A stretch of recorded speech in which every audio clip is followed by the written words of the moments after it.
Hey everybody, Lady Cheryl here. Welcome back to my channel. If you're new, I hope you see something that motivates you in the video, or maybe perhaps if I'm lucky I taught you something and you will subscribe to my channel.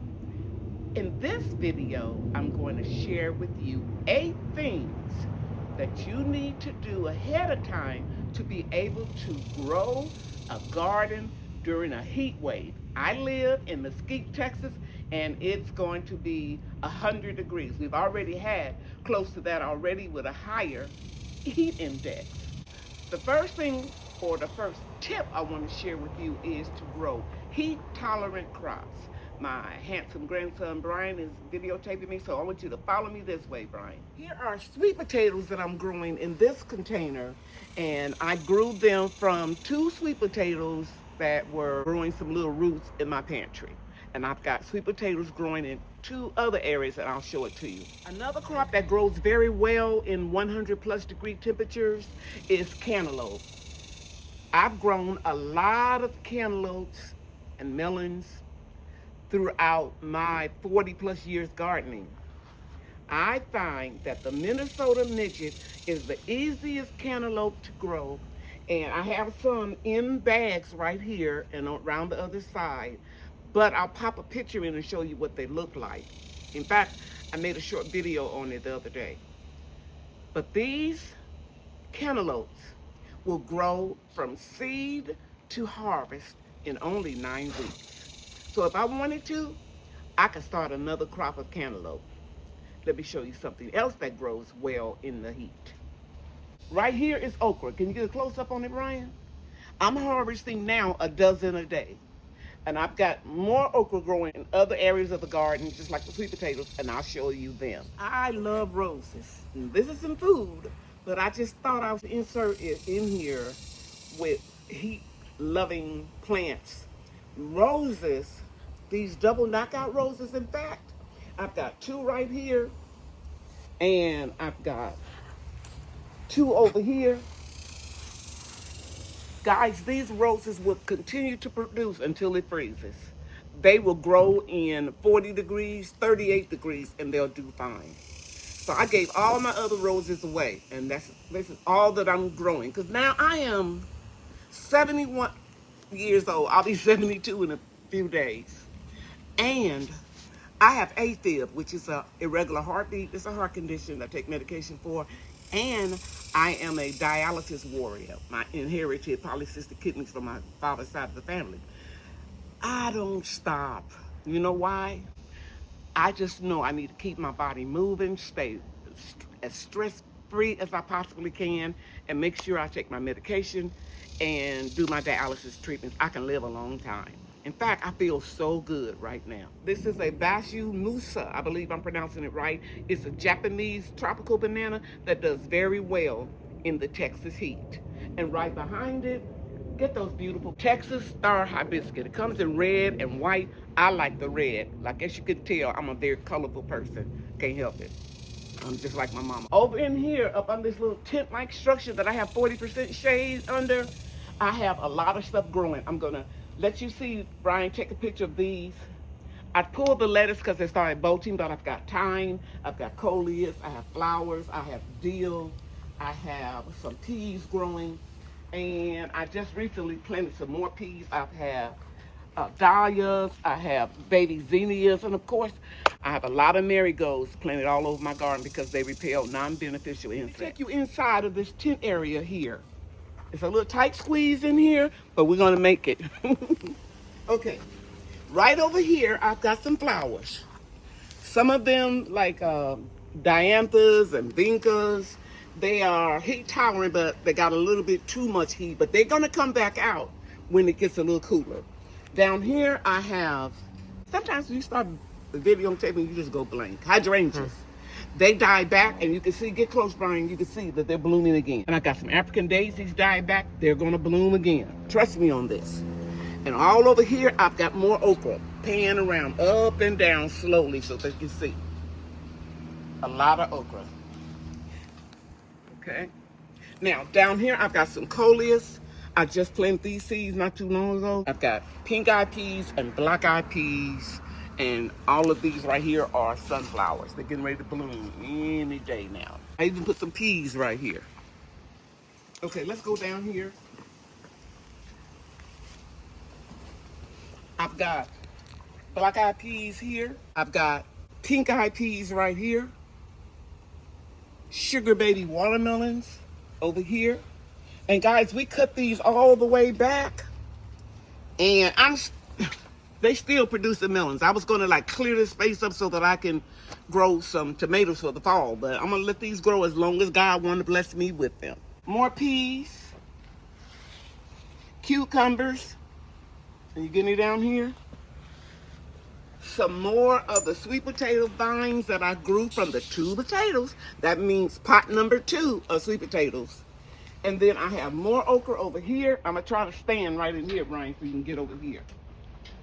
And I have more okra over here. We love okra. I guess you could tell by now. And then over here, we got a lot of peppers. We got sweet peppers. We have jalapeno peppers. We've been harvesting them. Did you get the whole plant from the top? It's real tall in a 25-gallon pot. And then right here, we have, did you bring those scissors? Mm-hmm. I need them. Let's show them. We've got some eggplant.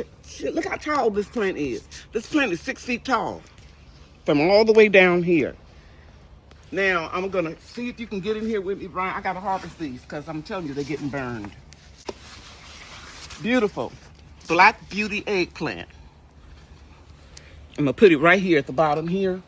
I'm going to get these because, guys, what I'm going to do is there are a lot of different ways to preserve these. We've got some my daughter blanched and put in the freezer. I'm going to bake these with a little olive oil and freeze them. There we go. Got a little crack in here. I don't know, it's another one. But this is good. You just cut around it. Beautiful. But it's overdue to be harvested. And I'm going to try to get this one right over here. You know what? It can get a little bigger. Did you see it? Yeah. It can get a little bigger. See there? It can get a little bigger and there's no splits or anything in it. This one right here, I know it is damaged because I saw it earlier. That's not the one. I'm going to take it anyway because it's got some webbing on it. I'm going to take it out. Nice size. There's one over here that's damaged. Right here? Mm-hmm. It's ready. And when they start getting a little duller, I should have harvested about a week ago. That's okay. We'll just cut around it. It's still going to be good food, right? Okay. All right, I'm going to leave these here and you're going to pick them up when I come back. Okay, and we have more peppers right here. And another heat-tolerant crop is right here. Swiss chard. I've got rainbow Swiss chard over here. Here's some more heat-tolerant crops. We've got black-eyed peas. And I've got some pink-eyed peas in this space right here. And I got a few pink-eyed peas over here. I've got more Swiss chard and marigolds over here. And this is where I'm going to put my fall tomatoes. I'm growing mushroom basket type that's going to go. I'm going to put 2 plants there. Here are more flowers. I've got my figs growing over here that can handle the heat with a little shade. I've got 2 pecan trees over there. I've got more sunflowers right here. And peas behind the sunflowers. And pan up slowly. This is the same sunflower that grew rogue all the way up there. You can see 1, 2, 3, 4, 5 different blooms, just like you see right here. I'm saving these 2 for seeds. They, mature much faster. Here I have more flowers under the shade cloth up here. I've got Roma tomatoes right here. And let me show you something. Once your tomato reaches this stage, when it's blushing, some people call it the breaking point. The plant won't send anything to this tomato that will make it sweeter. You can ripen it in the house, and that's what I do. I don't risk letting critters get my delicious, organically grown food. Okay, I didn't work too hard. Well, not so hard, 30 minutes a day. But I don't want the critters to come in here and get my food. Over here under the shade, it feels so good, guys. And it's 87 degrees out here. But it's about 80 degrees right now under the shade cloth. I know it's because I have these sensors out here. You see this? And I have the thermometer upstairs in my room, and I can tell you what the humidity is in this area of my garden at any time. day or night. And I have another one over there, what I call the cold, in that chair. The other part of that is upstairs in my bedroom. When I finished the video, it was 94 degrees outside, according to the weather report. But under the shade cloth, it was only 84 degrees, as you can see from the pictures of the thermometers. So no worrying about is it freezing outside or whatever. And there's cameras, ring cameras in the backyard. I can look at it at any time and see if it's hailing or flooding or whatever. My son-in-law really has this house hooked up to make things very pleasant and easy for me. Behind me is a greenhouse that I just use to store stuff in. It's, you know, I don't grow plants in it. I just want to share that with you. And then right over here, I have more plants. And in a video last week, let me show you. Get right here where my finger is. See right here? I sprinkled some seeds in here, guys. These are marigolds. They're coming up already. And more are going to pop up. And then I have some sprinkled over here. They're not up yet. But all the way across here is Tiny Tim dwarf tomatoes. Don't go too fast because they can't see it. And then I have a lot of basil.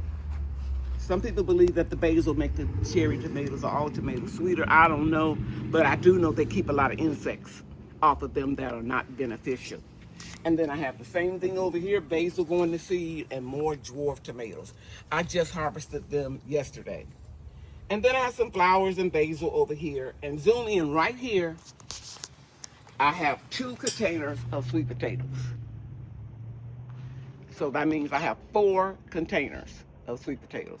15 and 15 gallon over there, and 25 and 25 over here. So whatever we get, we're gonna be happy because they're gonna be free. Made from 2 little potatoes. Now, let's move on. Almost forgot, guys, I left out some heat-tolerant flowers. These are Gerber daisies and lantana. I don't have shade on them. They can handle the heat. So the first thing I share with you is make sure you grow in heat-tolerant crops. I hinted at the shade cloth. You can show them, just pan around slowly, right, and show them that I've got 40% shade cloth over the majority of my garden. That will lower your temperature between 10 and 7 degrees. The next thing on my list of 8 things that you can do to grow through the heat is to have you some solar fans. This one right here is solar and powered by the sun. Those 2, this one and that one, and these 2 down here, they are powered by battery. USB. USB? Yes. Very good. It's non-electrical. You have electricity to charge them up through the USB port, but you don't have to have them plugged into electricity for them to work. These will go on when it gets 95 degrees, and they stay charged up for a long time. Number 4 is don't do any excessive pruning right now. While your plants are struggling, don't prune them. I pruned a whole lot out of these 2 garden beds to get those tomato plants out of here that weren't producing, because I knew that they would struggle even more in the heat. Number 5 is don't leave any soil that you can see visible uncovered. Closer right here. You see how I got that straw around here? Over here, this is going to be my new tomato bed in about 6 more weeks. Keep the moisture in your container by having some straw or wood mulch or whatever you decide to use as mulch. Is don't fertilize while your plants are in extreme 100+ degree temperatures. And I'm pointing to this banana plant because it's new. I got it for Mother's Day, right? So I put a slow release fertilizer in here, and I won't put any more fertilizer in any of my plants until temperatures get below 90 degrees. That's another excellent tip. Okay, guys, usually I would deeply water my plants in 100+ degree weather once a day, and I would do it in the morning. But now, since I go to dialysis 3 times a week and I leave the house at 6 o'clock, I deeply water around 8 o'clock. Here's my last tip, and I think it's number 8. You see these little watering cans? I have new seeds that I planted recently. So that's the tip. If you ever start any new seeds and it's close to 100 degrees, even though you water deeply early in the morning or at night, make sure that when you can come out here sometime when it's cooler, and you can lift up one of your watering cans, for example, and water these new seedlings. These won't survive. And you can see I'm sweating out here. It's feminine to say perspiring, but I'm not perspiring. I'm sweating. They won't survive with getting watered once in 24 hours. So I'll just lift up my little container like so. If I come out here and I see they need a little water, and I'll give it to them. I hope these tips were very helpful to you. Let me share with you that I've been gardening in the same zip code 33 years of my home, 3 years over here. That's 36 years. So I know how this heat is, and I know what it'll do if you don't take the precautions that I just shared with you. Thank you all so much for watching this video. I hope you can share it on your social media platforms. And as in always, I'm giving you my kiss and let you know that I love you and God loves you too. Bye now.